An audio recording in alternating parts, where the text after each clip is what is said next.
যুবক ডাক দিয়ে বলেন, ওগো মুসাফির, আমার মাকে যখন আমি খাওয়াই, আমার মা উচ্চ আওয়াজে কথা বলতে পারে না, হাত তুলে আমার আল্লাহর দরবারে উঠাইয়া ডাক দিয়া বলেন, মালিক,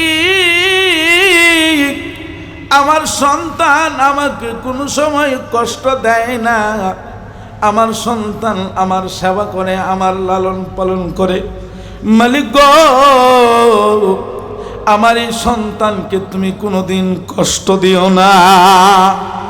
আমার মা 2 নম্বরে বলেন, আল্লাহ, আমার মা, আমার এই সন্তান আমার সেবা করে, আল্লাহ, আমার এই সন্তানকে কোনোদিন রিজিকের অভাব দিও না। সুবহানাল্লাহ। মার দোয়া কবুল, বাবার দোয়া কবুল। কোন মা যদি তার জবান দিয়া সন্তানের জন্য আল্লাহর দরবারে দোয়া করে, বাইরে কোনো পর্দাহীন অবস্থায় মার দোয়া সন্তানের জন্য কবুল হয়ে যায়। সুবহানাল্লাহ। আপনার ঘরে যখন একটা সন্তান হয়, সর্বপ্রথম আপনার দায়িত্ব হলো তার ডান কানে আজান আর বাম কানে একামত দেওয়া। এই কাজটা তো আমরা করি না, অধিকাংশ লোকে এই কাজটা আমরা করি না। যদি করতাম, সর্বপ্রথম যদি আমার আল্লাহর নামটা তার কানে শোনায় দিতাম, সে যদিও অবুঝ, কিন্তু আল্লাহ কুদরতিভাবে তার দিলের মধ্যে বুঝ পয়দা করে দিতেন। ঠিক কিনা জোরে কন? আল্লাহর নাম যখন সে দুনিয়ার জমিনে আসার সঙ্গে সঙ্গে শুনতো, আল্লাহ বড়, আল্লাহ বড়, আল্লাহু আকবার, আল্লাহু আকবার, এই বাক্যটা যখন সে শুনতো, শয়তান তাকে ছোটকালেই ওয়াসওয়াসা দিতে পারত না, বরঞ্চ আল্লাহ তাআলার পক্ষ থেকে তার দিলের মধ্যে রহমত নাজিল হতো। ঠিক কিনা জোরে কন? কাম তো আমরা করি না। আজানটা এটা দেওয়া লাগতো না, কই হুজুর নাই, এখন আজান দিব কে? হুজুর নাই, আপনি দেন, আপনি পিতা আছেন, বাড়িতে পুরুষ থাকলে ডাক দেয় না দিবেন। অনেক সময় অনেকে বলেন যে পুরুষ নাই, মহিলারা কি আজান দিতে পারবো? পুরুষ নাই, এখন কি করবেন? আজান তো দেওয়া লাগবো। আপনারা মহিলারা আছেন, আপনারাই দিবেন, অসুবিধা নাই। আপনি যদি আল্লাহর নামটা তার কানে শোনায়া দেন, যেই সন্তান দুনিয়াতে ভূমিষ্ঠ হওয়ার সঙ্গে সঙ্গে সে যদি আমার মালিক, আমার আল্লাহর নামটা শুনে, আমার আল্লাহকে যদি সে ছোটকালেই আল্লাহকে চিনে, ওই ছেলে কোনোদিন মা বাবার অবাধ্য সন্তান হবে না। ঠিক কিনা জোরে কন? 1 নম্বরে তার কানে, এক কানে আজান আর এক কানে একামত দেয়া দিতে হবে। 2 নম্বরে আপনি একজন বুজুর্গ উলামায়ে কেরাম, তাদের কাছে আপনার সন্তানকে নিয়ে যাবেন। যদি একজন আলেম বুজুর্গ আপনার বাড়িতে আসে, আসার ওইরকম সুযোগ থাকে, ওনাকে নিয়ে আসবেন যে হুজুর, আমার এই ছেলেটাকে একটু তাহনিক করে দেন। আপনি আপনার মুখে জিহ্বায় একটু মধু নিয়া অথবা একটু খেজুর নিয়ে চিবাইয়া আপনার মুখের লালাটা আমার এই সন্তানের জবানে, মুখের মধ্যে, জিহ্বার মধ্যে আপনি লাগায়া দেন। যদি একজন বুজুর্গ ব্যক্তি ওনার জিহ্বার লালা আপনার সন্তানের জিহ্বায় লাগায়া দেয়, তাহলে আপনার এই সন্তানের জবান নষ্ট হবে না, তার জবান দিয়ে কোনোদিন আল্লাহ তাআলার নাফরমানি হবে না, এই সন্তান কোনোদিন মা বাবার অবাধ্য হবে না। ঠিক কিনা জোরে কন? তাহনিক আমরা বুঝি না। সমাজে আমরা যারা আছি অধিকাংশ লোক তাহনিক কি এটা বুঝি না। ঠিক কিনা জোরে কন? যদি করতাম তাহলে আজকে আমাদের এই সমাজের সন্তানের এই অবস্থা হয় না। খবর নিয়ে দেখেন, গ্রামের সন্তান, বাবা মার একমাত্র সন্তান, এই সন্তানকে মা বাবা লালন পালন করে বড় করেছে। কি আদরের সন্তান, আর কোনো সন্তান হয় না, একমাত্র একটা ছেলে। এই ছেলেটাকে বড় করছে, বড় করার পরে এখন মা বাবার নিয়ত হলো মনের একটা তৃপ্তি, একটা আশা যে আমি আমার সন্তানটাকে ভালো সুন্দরী একটা বউ আইনা দিব, আমাদের খেদমত করবে বৌমা, আমাদেরকে রান্না বান্না করে খাওয়াইবে বৌমা, এরকমভাবে নিয়ত করে আশা করে একটা বউ খুঁজতেছে। এইভাবে খুঁজতে খুঁজতে সারা এলাকা গ্রাম তন্ন তন্ন করছে, বালা সুন্দরী বউ হয় না, খুঁজে খাই যে আরেক গ্রামের মধ্যে পাইছে এত সুন্দর এক বউ, আহা সাদো হার মানায়, এত সুন্দর বউ, বউ পায়া তো ছেলে খুব খুশি, মা বাবাও খুশি। এরকমভাবে খুশি অবস্থায় কিছুদিন গেছে, 2-3 মাস গেছে, যাওয়ার পরে এখন বর্তমান জামানার বউ বুঝেন না, ও স্বামী গো শুনছে ঢাকা শহর এত বালা বালা চাকরি বার হয়েছে, গার্মেন্টসের চাকরি, আপনি যদি ঢাকা শহর চাকরি করুন, আমি বাড়িতে আছি, আমার আব্বা আম্মাকে আমি দেখব, শ্বশুর শাশুড়িকে আমি দেখব, তোমার মা বাপ মানে আমার মা বাপ, ঠিক কিনা? তোমার মা বাপ মানে আমার মা বাপ, তুমি ঢাকা যাও, গিয়ে একটা চাকরি নাও, আমি তোমার আব্বা আম্মাকে দেখব। এইভাবে যুক্তি বুদ্ধি দিয়ে বেটেনের কথাই তো বেশি চলে মানছে হয় না, ঠিক কিনা? কারণ অফিসটা হেড অফিসটা হনে হেডেই বুদ্ধিবাদ্যা দিয়া ফাটাই দিছে ঢাকা শহর, চাকরি একখান লইছে, 1 মাস গেছে, বউয়ের তো রাত্রে আর ভালো লাগে না, রাত্রে মিস কল মারে, বেড়া ঘুম থেকে ওইটা দেখে মিস কল, আরে লাল একটা মিস কল বাইসে রয়েছে, রাত্রেই ঘুরাইছে, ঘুরাইতে সাথে সাথে বেডি ফোন ঠাস করে ধরে লেছে, কয় আমি তো তোমার লেগে ঘুমাইতাম পারি না, তুমি থাকো ঢাকা আর আমি বাড়িতে থাকি একা, এইভাবে কি চলে?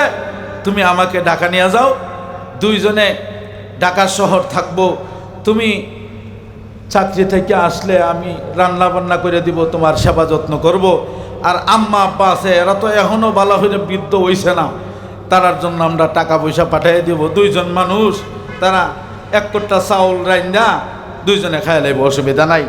এইভাবে বুদ্ধিবাদ্যা দিয়া ছেলেরা রাজি করাই লাইছে, ঢাকা শহর নিয়ে আসছে, নিয়ে আসা একটা বাবুই ফাঁকির চড়ুই ফাঁকির বাসা দেখুন না, আমরা কত বাসা ছোটো ছোটো বাসা বানা নাই, এরকম ছোটো ছোটো বাসা বানায়, এই বাসার মধ্যে রুম নিছে, নেওয়ার পরে স্বামী থাকে অফিসে আর স্ত্রী থাকে বাসায়, ওদিক দিয়া আব্বা আম্মা কষ্ট করে রাতের গভীরে কান্না করে চোখের পানিগুলি ফালায়, আল্লাহকে ডাক দিয়া বলে, আল্লাহ ছেলেটাকে বড় আদর করে বড় করেছিলাম, এই ছেলেটা বৌমাকে নিয়ে ঢাকা শহর চলে গেছে, ছেলেটাকেও একটা নজর দেখতে পারি না।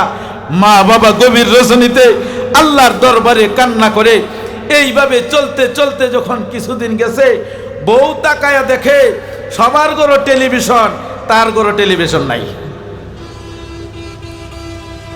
স্বামীকে ডাক দিয়ে বলেন, স্বামী প্রত্যেকের ঘরে ঘরে টেলিভিশন, স্বামী গো প্রত্যেক ঘরের মহিলারা টেলিভিশন চাইরা বিভিন্ন সিরিয়াল আছে, সিরিয়ালগুলি দেখতে থাকেন। স্বামী আমি তো পারি না অন্যের ঘরে যাইয়া টিভি দেখার জন্য, ও স্বামী এই মাসের বেতন দিয়ে তুমি আমাকে একটা টিভি কিনা দাও, যদি টিভি কিনা দাও বৈশা বৈশা আমি টাইমটা পাস করতে পারবো, টাইমটা যদি আমি পাস করি তাহলে আমারও মনটা ভালো থাকবে আর তুমিও কাজ করতে পারবা, ওদিক দিয়ে মা বাবার জন্য টাকা পাঠাইতে পারবো। এইভাবে যখন একটা টেলিভিশন আইনা দিলেন, টেলিভিশন বেটি সিরিয়াল দেখে, বসে বসে সিরিয়াল দেখে, এইভাবে দেখতে দেখতে আরো যখন কিছুদিন চলে গেল, সন্তান গর্ভে আসছে। এইভাবে যখন চলতে চলতে সন্তান গর্ভে বড় হয়ে গেছে, এখন দুনিয়াতে এই সন্তান আসবে, যখন টাইম হয়েছে ডাক্তারের কাছে নিয়ে গেছে। ডাক্তারের কাছে নিয়ে যাওয়ার পর ডাক্তার পরীক্ষা নিরীক্ষা কইরা কয়, বাইরে তোমার স্ত্রীর সন্তান দুনিয়াতে আসবে, তবে বিশ্ব রুট না, বাই রুট দিয়া। কোন রুট? বাই রুট বুঝেন? সিজার করে আরেক কান্দাবার করবো, ঠিক কিনা জানে কান? আমার ভাইরা, আমার বন্ধুগণ, এইখানে যারা মুরব্বীরা আছেন, আপনারা বলেন আপনাদের মা চাচিরা যে আছেন তাদের কয়জনের সিজার লাগছে? আগে অপারেশন সিজার এগুলির কথা শুনলে মিশে ডরাইছে, শুনছে না, শহরে আংশিক কিছু আসেন, যদি মহিলারা শুনছে, শোনার সঙ্গে সঙ্গে ভয় পাইছে, সর্বনাশ, ফেট কাটটা লইব, ফেট কাটটা সন্তান বার করব, এই কামও কি মানুষ করে? তুচ্ছ তাচ্ছিল্য করছে। বর্তমানে ডাক্তারের কাছে যাওয়ার সাথে সাথে কয় সিজার করতে হবে, সিজার করে আপনার সন্তানকে দুনিয়াতে আনতে হবে। ওই রুট দেওয়া যাবে না, কারণ সন্তান ভিতরে বড় হয়ে গেছে। ঢাকার শহর বইয়া খাইতে খাইতে সন্তান পেটের মধ্যে বড় হয়ে যায়, পরে এটা কাটটা বার করার লাগে। ঠিক কিনা জোরে কান? আমার ভাইরা, আমার বন্ধুগণ, মা গভীর রজনীতে কান্না করে, বাবা কান্না করে, ডাক দিয়ে বলেন, মালিক, একমাত্র সন্তান, সন্তানটা চলে গেল, বৌমাও চলে গেল ঢাকার শহরে। আয় আল্লাহ, এখন কাকে নিয়ে থাকবো? এইভাবে আল্লাহর দরবারে যখন কান্না করে চোখের পানি বালায়, আমার মালিক আল্লাহ তাআলার সহ্য হয় না। আমার আল্লাহ বলেন, বান্দা, মা বাবার মনে কষ্ট দিয়া ঢাকা গেলি, ঢাকা যাইতে পারবি, কিন্তু আমি আল্লাহর পক্ষ থেকে শান্তি পাবি না। ঠিক কিনা জোরে কর? আমার ভাইরা, আমার বন্ধুগণ, এই জন্যই আল্লাহ রাব্বুল আলামিন বলেন, এরে দুনিয়ার মানুষ, আমি আল্লাহ তাআলার ইবাদত করো। ওয়া কাদা রাব্বুকা আল্লা তা'বুদু ইল্লা ইয়্যাহু ওয়া বিল ওয়ালিদাইনি ইহসানা। আমার আল্লাহ তাআলা উনার ইবাদতের পাশাপাশি আল্লাহ আরেকটা ঘোষণা দিয়ে দিচ্ছেন, আমি আল্লাহর ইবাদতের পাশাপাশি তোমার মা বাবা আছে, এদের সাথে ভালো ব্যবহার করো, এদেরকে কষ্ট দিও না। এদেরকে যদি কষ্ট দাও তাহলে আমি আল্লাহ তাআলা কষ্ট পাবো। এদেরকে যদি তুমি কষ্ট দাও, জানে আরাই করি বান্দা, জান্নাত তোমার কপালে নাই। আমি আল্লাহ মা বাবাকে কষ্ট দেওয়ার কারণে তোমার জন্য রাইখা দিছি জাহান্নাম, জাহান্নামে যাইতে হবে। যেরকম নাউজুবিল্লাহ। আমার ভাইরা, যেহেতু আল্লাহ তাআলা আমাদেরকে বড় সুন্দর করে বানাইছেন, আল্লাহ বলেন, আমি তোমাদেরকে জাহান্নামে দেওয়ার জন্য বানাই নাই, আমি আল্লাহ তোমাদেরকে বানাইছি জান্নাত দেওয়ার জন্য। ঠিক কিনা জোরে কান?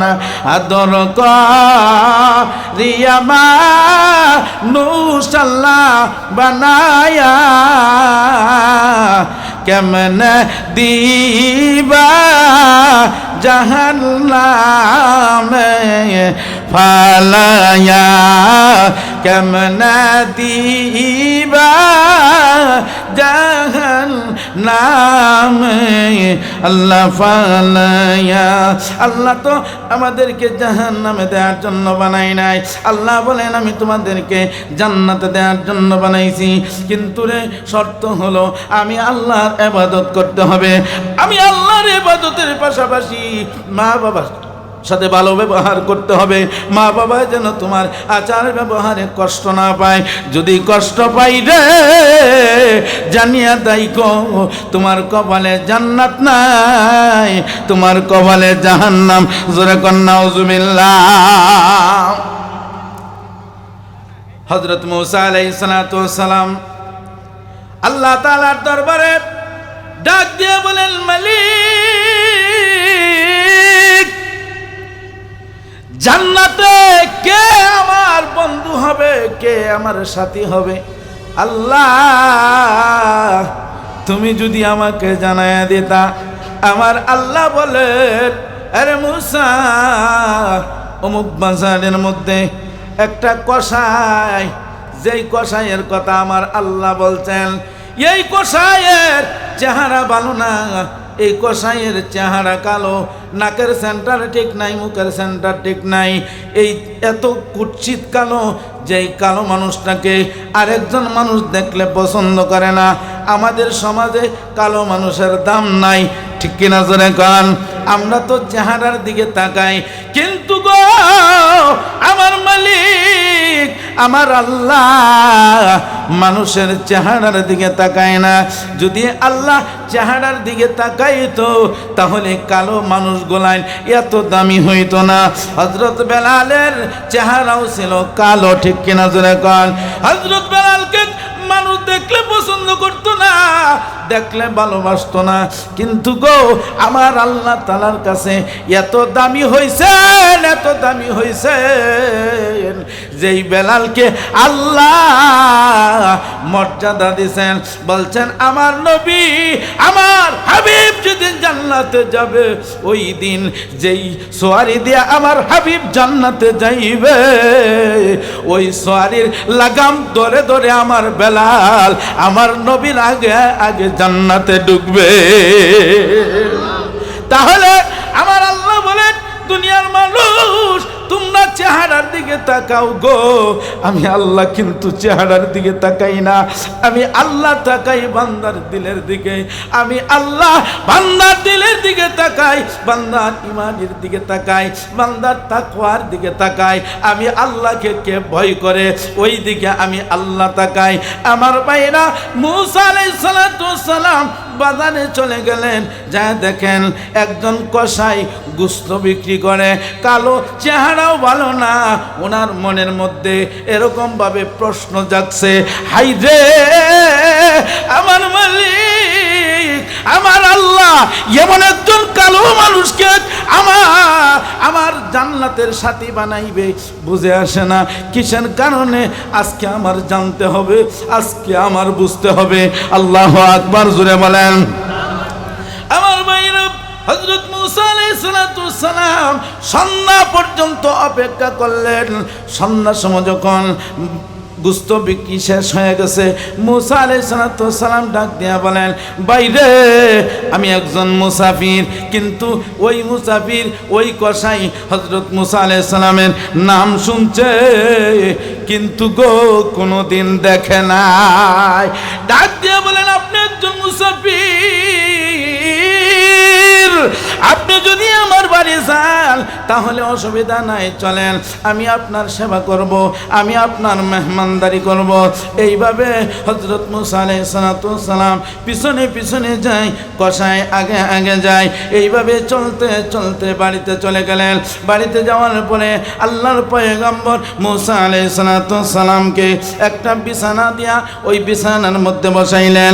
আর ওই কসাই ঘরে যাইয়া একজন বৃদ্ধা মহিলা, উঠতে পারে না, চলতে পারে না, ঠিক মতো কথাও বলতে পারে না, ওই বৃদ্ধা মহিলাকে ঘর থেকে কুলে করে বের করে নিয়ে আসছে।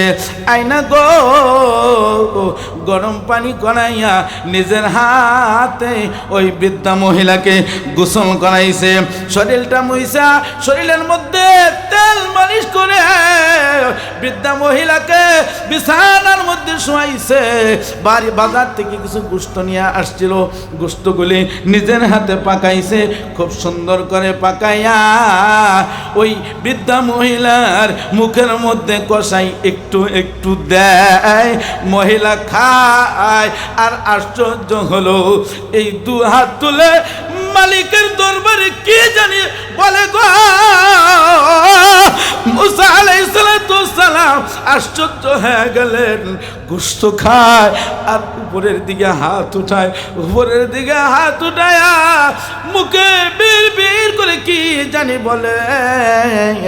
এইভাবে যখন খাওয়ায়া আল্লাহর পয়গম্বর মূসা আলাইহিস সালাতু ওয়াস সালামকে মেহমানদারি করবেন, ওই সময় আল্লাহর পয়গম্বর মূসা আলাইহিস সালাতু ওয়াস সালাম ডাক দিয়ে বলেন, ভাই আমার কিছু প্রশ্ন আছে, প্রশ্নের জবাবগুলি দেওয়ার পর আমি তোমার ঘরে খানা খাইব, এর আগে আমি খাইব না। কি প্রশ্ন? যে প্রশ্ন হলো, বাজার থেকে তুমি আসলা, আমাকে বসাইয়া একজন বৃদ্ধা মহিলাকে কুলো করে গরম পানি করাইয়া গোসল করাইয়া দিলা, শরীর কলিজাটা মুইসা দিয়া, শরীরে তুমি তেল মালিশ কইরা দিয়া, গোশতগুলি তুমি নিজের হাতে রান্না করলা, রান্না কইরা নিজের হাতে তুমি খাওয়াইলা। কেন তোমার কি স্ত্রী নাই? যে হ্যাঁ আমার স্ত্রী আছে। আমার স্ত্রী যদি মার সেবা করে খেদমত করে তাহলে তো আমার হক আদায় হলো না। আমি চাই গো আমার মার সেবা আমি নিজের হাতে করি। সুবহানাল্লাহ। আমি আমার মার সেবা নিজের হাতে করি। মুসা আলাইহিস সালাম ডাক দিয়ে বলেন, বাইরে তুমি যখন তোমার মাকে খানা খাওয়াও, রুটিগুলি তার মুখে দাও, আমি শুনতে পাই না তোমার মা উপরের দিকে হাত উঠাইয়া কি জানি বলে। যুবক ডাক দিয়ে বলেন, ওগো মুসাফির, আমার মাকে যখন আমি খাওয়াই, আমার মা উচ্চ আওয়াজে কথা বলতে পারে না, হাত তুলে আমার আল্লাহর দরবারে উঠাইয়া ডাক দিয়া বলেন, মালিক আমার সন্তান আমাকে কোনো সময় কষ্ট দেয় না, আমার সন্তান আমার সেবা করে, আমার লালন পালন করে। মালিক গো, আমার এই সন্তানকে তুমি কোনোদিন কষ্ট দিও না। আমার মা 2 নম্বরে বলেন, আল্লাহ আমার মা আমার এই সন্তান আমার সেবা করে, আল্লাহ আমার এই সন্তানকে কোনোদিন রিজিকের অভাব দিও না। সুবহানাল্লাহ। মার দোয়া কবুল, বাবার দোয়া কবুল। কোন মা যদি তার জবান দিয়া সন্তানের জন্য আল্লাহর দরবারে দোয়া করে, বাইরে কোনো পর্দাহীন অবস্থায় মার দোয়া সন্তানের জন্য কবুল হয়ে যায়। সুবহানাল্লাহ। যার মা নাই গো সে বুঝে মার কি বেদনা। যার মা কবরে চলে গেছে সে যদি মা মা বলে কান্না করে, মা কোনোদিন আর ফিরে আসবে না। চোখের পানি ফালাইয়া, অনেকে চোখের পানি ফালাইতেছেন মার জন্য। বাইরে মা বাবা বলে যদি আপনি কান্না করেন, আপনি আর কোনোদিন মাকে পাবেন না। ঠিক কিনা জোরে কোন? মা ও গো মা, আজ কেন আমায় মা সোহাগ মাখা ডাক ডাকো না। মায়ার চল দিয়ে কেন আমায় তুমি, মায়ার চল দিয়ে কেন আমায় তুমি জরাও না। আজ কেন আমায় মা সোহাগ মাখা ডাক ডাকো না। ও মা কোথায় হারিয়ে গেলে তুমি, সারাক্ষণ তোমায় খুঁজি আমি। মা বলে কত ডাকি, ডাকি শুনতে পাও না। আজ কেন আমায় মা সোহাগ মাখা ডাক ডাকো না। মায়ারা চল দিয়ে কেন আমায় তুমি, মায়ার চল দিয়ে কেন আমায় তুমি জরাও না। আজ কেন আমায় মা সোহাগ মাখা ডাক ডাকো না। একটু জিকির করি লা ইলাহা,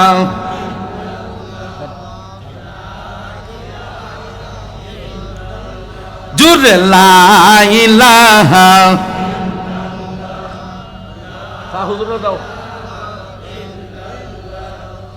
লা ইলাহা হাইরে আসিয়া বলেন আল্লাহ আল্লাহ, ফেরাউন দিল তার কত জ্বালা। আসিয়া বলেন আল্লাহ আল্লাহ, ফেরাউন দিল তার কত জ্বালা। আমার আল্লাহ তাআলা ডাইকা বলেন, আল্লাহ তাআলা ডাইকা বলেন, খুলে দে জান্নাতের তালা। লা ইলাহা, জোরে লা ইলাহা, আর জোরে লা।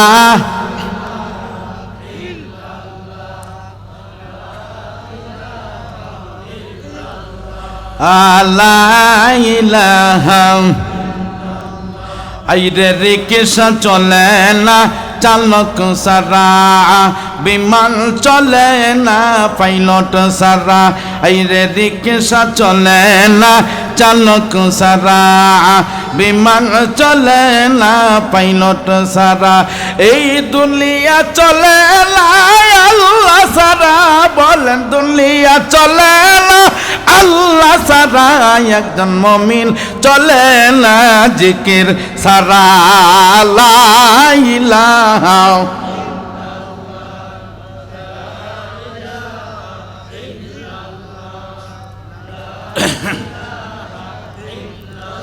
লা ইলাহা ইল্লাল্লাহু মুহাম্মাদুর রাসূলুল্লাহ সাল্লাল্লাহু আলাইহি ওয়াসাল্লাম। আমার ভাইরা, আমার বন্ধুগণ, যুবক ডাক দিয়ে বলেন, ওগো মুসাফির, আমার মা আমার জন্য দোয়া করে, আল্লাহ আমার এই সন্তানকে কোনোদিন রিজিকের অভাব দিও না। ওগো আল্লাহর ওলি মুসাফির, আমার মা দোয়া করে, এই পর্যন্ত আমি কোনোদিন মুসিবতের মধ্যে পড়ি নাই, আমি কোনোদিন রিজিকের অভাবের মধ্যে পড়ি নাই। সুবহানাল্লাহ। আমার মা আরো দুইটা দোয়া করেছে, আল্লাহ এই দুনিয়ায় শুনছি বর্তমানে একজন তোমার পয়গম্বর আছে, তার নাম হচ্ছে মুসা আলাইহিস সালাতু সালাম। আল্লাহ গো, তোমার পয়গম্বরের সাথে আমার সন্তানকে একটু দেখা করাইয়া দিও, দুনিয়াতে দেখা করাইও, জান্নাতে আল্লাহ তার সাথী আমার সন্তানকে বানাইয়া দিও। সুবহানাল্লাহ, জোরে কোন। এই কথা যখন যুবক বললেন, সঙ্গে সঙ্গে আল্লাহর পয়গম্বরের চোখ দিয়ে পানি বের হইতে শুরু করলো। গড়াইয়া গড়াইয়া পানি পড়ে দাড়ি মোবারক গুলি ভিজে যায়। আল্লাহর পয়গম্বর বুকে জড়াইয়া ডাক দিয়ে বলেন, রে যুবক, তোর সমস্ত দোয়া আল্লাহ তাআলা কবুল করেছেন, কোনো দোয়াই বাকি নাই। মা দোয়া করছেন সন্তানের জন্য, সেই দোয়া আল্লাহর দরবারে কবুল হয়ে গেছে। এ যুবক, তোর মা তো এমন ভাবে আল্লাহ কবুল করছে রে, তোকে কেন আমার কাছে নিবে, বরং আমার মালিক আমার আল্লাহ তোর কাছে আমি মুসা পয়গম্বরে পাঠাইয়া দিছে। আমি মুসা পয়গম্বর, আমার আল্লাহ বলছেন তোর সাথে দেখা করার জন্য। দেখা করলাম, শুধু তাহাই নয়, আমার আল্লাহ বলছেন জান্নাতে তুই আমার সাথী হয়ে যাবি। সুবহানাল্লাহ। দোয়া করেছেন কে? জোরে বলেন কে? এই মাকে কেমন করে কষ্ট দাও রে যুবক, কেমন করে রে মাকে তুমি কষ্ট দাও, যেই মা তোমাকে 10 মাস 10 দিন গর্ভে রাখছে। মা গর্ভে রাখার পর মা ঘুমাইতে গেছে, সন্তানটা কলিজার মধ্যে লাথি মারছে। মা ঘুম থেকে উঠে গেছে, বসে বসে কান্না করে ডাক দিয়া বলেন, মালিক, মালিক গো, আমি আর মনে হয় বেশি দিন বাঁচবো না। যেইভাবে সন্তান কলিজায় লাথি মারে, যেইভাবে নাড়াচাড়া করে, সন্তান যদি দুনিয়াতে আসে আমি না জানি দুনিয়া থেকে বিদায় হয়ে যায়। এইভাবে মা ঘুম থেকে উঠে বসে বসে কান্না করে। এদিকে বাবাই ডাক দিয়া বলেন, কি গো তুমি কান্না করো কেন? যে না, কান্না করি এই জন্যেই আমি মনে হয় আর বেশি দিন বাঁচবো না। আমার মনের মধ্যে ভয়, দিলের মধ্যে ভয়। এইভাবে রে ভাই 10 মাস 10 দিন একটা জীবিত মানুষ আর একটা জীবিত মানুষকে পেটে নিয়ে ঘোরাঘুরি করে। যেদিন দুনিয়ার জমিনে সন্তান আসে ওই দিন প্রসবের বেদনা এটা একজন ভুক্তভোগী মা ছাড়া কেউ জানে না। ঠিক কিনা জনে কম? এটা মা ছাড়া কেউ জানে না, বাবা এই কষ্ট জানে না। এই জন্যেই আল্লাহ রাসূল সাল্লাল্লাহু আলাইহি সাল্লামের কাছে একজন সাহাবী গেছেন, ইয়া রাসূলুল্লাহ আমি খেদমত করব কার? নবীজি বললেন, তোমার মার। নবী গো আবার ডাক দেয়া বলেন, খেদমত করব কার? যে খেদমত করবা তোমার মার। 3 নম্বরে খেদমত করব কার? যে তোমার মার। 4র্থ নম্বরে বলছেন খেদমত করব কার? যে তোমার বাবার। 3 বার কেন আল্লাহর নবী বললেন তোমার মার, তোমার মার, তোমার মার? এই জন্যই বলছেন যে এই যে সন্তানটাকে মা গর্ভে নিয়ে গোড়াগুড়ি করে, এটা একমাত্র মাই করে, কোনো বাবা করে না। ঠিক কিনা? এই জন্য 1 নম্বরে বলছেন তোমার মা। 2 নম্বরে বলছেন কোনো পুরুষ সে প্রসবের বেদনার কথা জানে না। প্রসবের ব্যথা একমাত্র কে জানে? জোরে কন। একমাত্র মাই জানে, ভুক্তভোগী মা ছাড়া বাবা কিন্তু জানে না। আমার ভাইরা, আমার বন্ধুগণ, এই জন্যেই 2 নম্বরে বলছেন তোমার মার। 3 নম্বরে বলছেন মা সন্তানকে দুধ পান করায়, এই কাজটাও কিন্তু বাবা করতে পারে না। 1.5 বছর 2 বছর 2.5 বছর সন্তানকে মা বুকের দুধ খাওয়ায়। এই ঋণটা একমাত্র মাই ঋণী, আর কেউ না। ঠিক কিনা জোরে কর? আমার ভাই, আমার বন্ধুগণ, আল্লাহ রাব্বুল আলামিন বলেন, এরে দুনিয়ার মানুষ, মার কষ্ট যদি তুমি বুঝতা গো, তাহলে কোনোদিন তুমি তোমার মাকে কষ্ট দিতা না। এই জন্যে আল্লাহর পয়গম্বর সাল্লাল্লাহু আলাইহি ওয়াসাল্লাম বলেন যে 3 বারের কথা, মার খেদমত করবা, মার খেদমত করবা, মার খেদমত করবা। 4র্থ বার বলছেন বাবার খেদমত তুমি করবা। এই জন্যেই বাবার খেদমত কমানো যাবে না, মারও খেদমত করতে হবে, বাবারও খেদমত করতে হবে। ঠিক কিনা? মা ঘরের দিক দিয়ে ছেলে সন্তান লালন পালন করেছে, আর বাবা মাঠে কাজ করে টাকা পয়সা এনে দিছে। যদি টাকা পয়সা না দিত মা খাওয়াইতো কই থেকে? ঠিক কিনা? এই দিকটা মাও কম না, বাবাও কম না। বাবাকে সেবা কম করা যাবে না, মাকেও কম করা যাবে না, উভয়কে সমানভাবে করতে হবে। ঠিক কিনা জোরে কর? এই জন্য আল্লাহ রাব্বুল আলামিন বলেন, দুনিয়ার মানুষ, তোমরা যদি জান্নাতের আশা করতে চাও তাহলে মার খেদমত করো। জান্নাতের আশা যদি তুমি করতে চাও তাহলে তুমি বাবার খেদমত করো। দুনিয়ার মা বাবাকে ডাক দেয়া বলেন, তোমরা যদি ভালো সন্তানের আশা করতে চাও তাহলে আমার রাসূলের তরিকা অনুযায়ী চলো। উনি সন্তানদেরকে যেইভাবে লালন পালন করেছে তোমরাও ঠিক সেইভাবে সন্তানগুলিকে লালন পালন করো। ঠিক ওইভাবে তোমাদের সন্তানগুলিকে লালন পালন করো। তুমি সর্বপ্রথম নিয়ত করো, আয় আল্লাহ, আমার এই সন্তানটাকে আমি মাদ্রাসায় দেয়া দেন। কিন্তু আমরা তো উল্টাটা করি, আমরা নিয়ত করে লাই আমার ছেলেকে আমি ইঞ্জিনিয়ার বানাবো। কত ইঞ্জিনিয়ার বর্তমানে তবলিগের বিরুদ্ধে আচরণ করতেছে। ঠিক কিনা জোরে কর? বর্তমান ফেরকা বেশিরভাগ পাইবেন ইঞ্জিনিয়ার, এরপরে পাইবেন ডাক্তার, জেনারেল শিক্ষিত। এগুলি শিক্ষিত হইতে হইতে এখন উলামায়ের বিরুদ্ধে আচরণ করতেছে। এরা চাইতেছে ইহুদিদের টাকা খায়া যে তাহারাই ইস্তেমার মাঠ দখল করবে, তাহারাই কাকরাইল মসজিদ দখল করবে, বাংলাদেশে তাহারা ইসলাম প্রচার করবে। কিন্তু আসলে ইসলাম প্রচার করতেছে না, তাহারা ইসলামের ক্ষতি করতেছে। ঠিক কিনা জোরে কর। 5 তারিখের সম্মেলনের মধ্যে স্পষ্ট উলামায়ে কেরাম ঘোষণা দিয়ে দিছে, এই বাংলার জমিনে আর কোনদিন বাতিল মাথা উঁচু করতে পারবে না। যতদিন পর্যন্ত হক আছে, হকের সামনে বাতিল মাথা নত করতে বাধ্য হবে। ঠিক কিনা জোরে কর। আগামী ইস্তেমার মাঠ আমাদের তারিখ হইছে, শুনছেন না? কি 7, 8, 9? এটা দ্বিতীয় পর্ব। এটা দ্বিতীয় পর্ব। প্রথম পর্ব হচ্ছে 31, 1, 2 জানুয়ারির 31, ফেব্রুয়ারির 1, 2 আর ফেব্রুয়ারির 7, 8, 9 উভয় ইস্তেমা। প্রথম পর্ব, দ্বিতীয় পর্ব। আমরা তো মানুষ কম নাই, ঠিক কিনা? কি পরিমাণ মানুষ হয়! 2 পর্ব এই তারিখে উলামায়ে কেরাম, তবলিগ জামাত, তৌহিদি জনতা।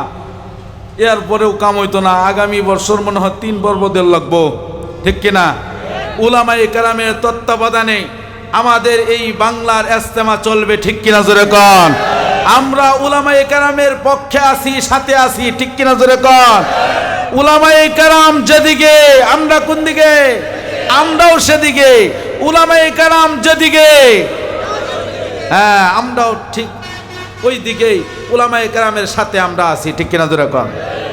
এই জন্যেই আমার ভাইরা, ভালো সন্তান যদি আপনি পেতে চান, যদি চান যে আমার সন্তান আমাকে লালন পালন করবে, বৃদ্ধ বয়সে আমাকে দেখবে, এরকম যদি নিয়ত থাকে তাহলে নিয়ত করেন মাদ্রাসায় দিলাম। কোথায়? মাদ্রাসায় দিবেন। কে কে মাদ্রাসায় দিবেন? এই যে যারা উঠতে উঠতেছে এরা মনে ফুলান টুলান দিত না মাদ্রাসা, উপায় নাই, যাইতেছে গা, যাউন যেত না। উঠতে হলে বুঝবাম যে আপনার ফুলান মাদ্রাসা দিতেন না। দিবেন তো? জোরে কোন ইনশাআল্লাহ। আরো জোরে বলেন ইনশাআল্লাহ। এই মিয়া, একজন হাফেজে কোরআন, একজন আলেমের মর্যাদা কি জানেন আপনারা? একজন হাফেজে কোরআন, একজন আলেম, একজন তলিবে ইলম যদি রাস্তা দিয়ে হাইটা যায়, রাস্তার পিপিলিকা পর্যন্ত তাদের জন্য দোয়া করতে থাকে। জোরে কোন সুবহানাল্লাহ। শুধু তাই নয়, একজন আলেম উলামায়ে কেরামকে ময়দানে মাহশারে আল্লাহ তাআলা সুপারিশ করার অনুমতি দিবেন। আল্লাহ রাসূল সাল্লাল্লাহু আলাইহি সাল্লাম বলেন, কিয়ামতের ময়দানে 3টা দলকে আল্লাহ অনুমতি দিবেন, সুপারিশ করেন। 1 হচ্ছে নবীগণ, 2 নম্বর হচ্ছে আলেমগণ, 3 নম্বর হচ্ছে শহীদগণ। এই 3 দলের কথা আল্লাহর পয়গম্বর ওনার জবান দিয়ে বলেছেন। যখন এই হাদিস বর্ণনা করেন তখন একজন সাহাবী বলেন, ইয়া রাসূলুল্লাহ, আপনি নবীদের কথা বলছেন, তাহাদের কথা এটা মানলাম। 1 নম্বরে নবীদের উপরে কেউ নাই, 2 নম্বরে আপনি আলেমদের কথা কেন বললেন, আর 3 নম্বরে বললেন শহীদদের কথা। শহীদ যারা, এরা তো আপনার সাথে যাইয়া যুদ্ধের ময়দানে অংশগ্রহণ করেছে, এরা শহীদ হয়েছে, এদের মর্যাদা তো 2 নম্বরে থাকার কথা, কিন্তু 3 নম্বরে কেন আসলো? আল্লাহর পয়গম্বর বলেন, এই জন্যই আসছে যে একজন শহীদ, সে যুদ্ধের ময়দানে অংশগ্রহণ করে সে শহীদ হয়ে গেছে, সে তার জান নিয়া, সে তার সম্মান নিয়ে চলে গেছে, কিন্তু দুনিয়াতে কিছু রাইখা যাইতে পারে নাই। একজন আলেম, সে একজন হাফেজ বানাইবে, ওই হাফেজ থেকে আরো 10 জন হাফেজ হবে, 10 জন হাফেজ থেকে আরো 100 জন হাফেজ হবে, 100 জন হাফেজ থেকে আরো 1000 হাফেজ হবে, 1000 হাফেজ থেকে আরো 10,000 হাফেজ হবে, একজন আলেম থেকে 10 জন হবে, 10 জন থেকে 20 জন হবে, 20 জন থেকে 100 জন হবে। এইভাবে চলতে চলতে কিয়ামত পর্যন্ত চলতে থাকবে, আলেমের দরজা বন্ধ হবে না। ঠিক কিনা জোরে কোন। এই জন্য আল্লাহর পয়গম্বর বলেন, 2 নম্বরে আল্লাহ তাদের মর্যাদা দেয়া দিয়েছেন। আর একটু আস্তে কোন, বাজ্যা কইলে কাম হইতো না, এই নিয়ে করলাম। এই জন্যেই নিয়ত করছেন তো, ছেলেটাকে হাফেজ বানাইবেন, নিয়ত করছেন, আলেম বানাইবেন, নিয়ত করছেন। হ্যাঁ, যদিও মাদ্রাসা ছোটখাটো, কিন্তু এখানে এই কোরআন তিলাওয়াত করা হয়। এখানে এই কোরআন নিয়ে গবেষণা, গভীর রজনীতে আপনি 3টা 4টার দিকে আপনি কান লাগায় শুনবেন। এই মাদ্রাসার মধ্যে তিলাওয়াত হচ্ছে কোরআনের তিলাওয়াত। বাদ ফজর যদি আপনি শুনেন সূরা ইয়াসিনের তিলাওয়াত হচ্ছে, এইভাবে আল্লাহর কোরআনের তিলাওয়াত হয় যেই মাদ্রাসার মধ্যে, এই মাদ্রাসার দাম কম না বেশি জোরে কন?